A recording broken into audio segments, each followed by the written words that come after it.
Hello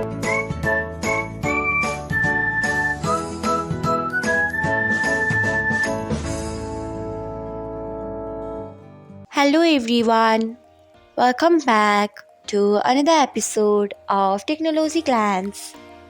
Today, in this video, I am going to guide you through how you can turn off messages from individual and group chats on Instagram.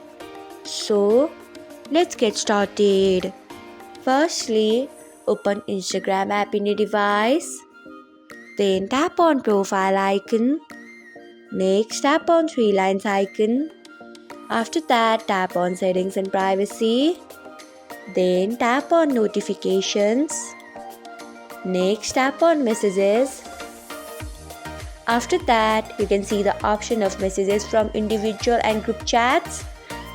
Then below it, you can see the option of turn off. Click on turn off by tapping on it.